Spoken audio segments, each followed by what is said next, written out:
Missing by Tina Zafreen Alam, me. Mom and Dad living at the same address where they first met, but they didn't know it until I told them.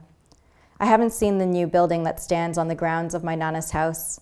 My memory of him there spurred by old, yellowed, black and white photos curled at the edges, my ready baby-toothed smile, shiny haircut in a long bob, thin yellow gold chain twisted around my slender neck, summer dress likely sewn by Mom or Momini, him reclining in a lungi, spitting pits or seeds out through the black bars of the back window. What of him still remains? Mom and Dad living at the same address where they first met, but they didn't know it until I told them. And I don't know the reasons or stories for their departure from that place, across oceans and the many homes they and we have shared in between. In my blurred dreams, I find myself at 301 Hillgate or 1181 Glen Ashton Drive, usually 1181 Glen Ashton Drive, the last time we were all together, with the pinky beige colored bricks. When we first arrived, the yard was red clay, the driveway still dirt and pebbles, backyard eclipsed by golden fields of tall wild grasses and the occasional frightened deer. I don't know why they packed up everything to find themselves there, and then packed up everything again to go back. And if I don't know, will anyone ever remember? Mom and Dad living at the same address where they first met, but they didn't know it until I told them. It's like they have bookended their life together, started surrounded by family in Dhanmondi, starting from a newly born country recently ravaged by hate-filled violence, with their young son in tow. I know this logically, though it's never been spoken. Journeyed to Canada, laid roots, perhaps shallow ones, in Quebec and Ontario, with a brief stint in Manitoba, for a length of time I don't know, where they had me, a new baby girl. Then they settled in Beaconsfield, with the maple tree at the end of the driveway. I used to sit high in its boughs, brown limbs wrapped in brown limbs, the white and purple lilac bushes that I pushed through to go hide next door at the O'Briens. Are those bushes still there? Mom and Dad living at the same address where they first met, but they didn't know it until I told them. When they were here, we went out every weekend, eating at this auntie's house or that uncle's house, kids sitting in a room playing cards or watching TV. At the end of the night, sitting in the car waiting with Dad, as Mom made her rounds almost methodically saying goodbye to everyone. He was always happy to just leave. Now when they are here, the bulk of their time spent revisiting those friends. They built a home, not only with bricks and mortar. They built a home in people that reflected them.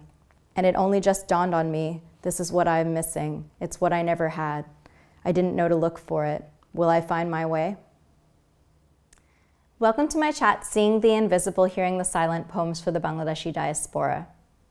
When I first watched Deepa Mehta's film Earth, I cried more than I've ever cried at any film before, and for those that know me, I cry at everything.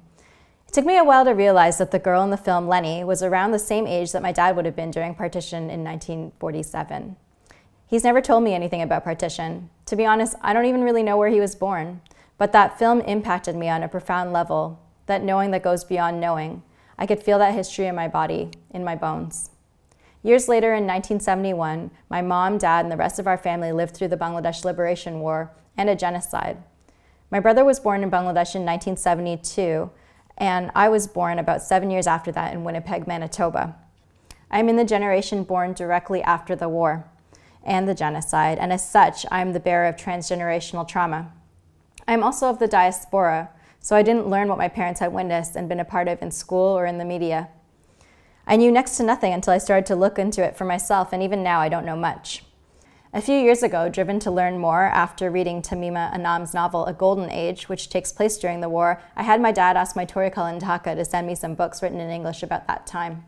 It feels like I have been slowly putting together a really, really big puzzle. I don't have any idea what the picture is supposed to look like, so I have no point of reference to help me out.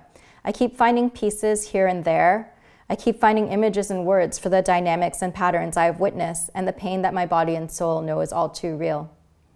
Flash forward to the present, I'm studying expressive arts therapy and expressive arts conflict transformation and peace building.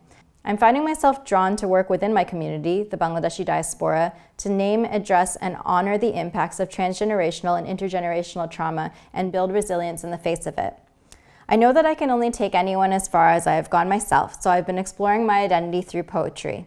I wanted to speak to you from my lived experiences today because too often the voices of women of color aren't deemed enough on their own.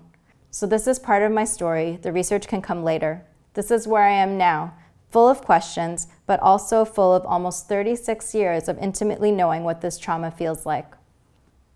I share this for the generations before me, for Daryl, Dada, Mom, and Dad, for the generation in this with me, Sharada, you are always with me, and for the generations that follow, Maya and Najid, and anyone else from this or any other community out there living through the impact of violence in the past and silence in the present.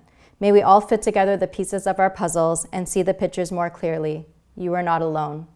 Thank you for giving me this space.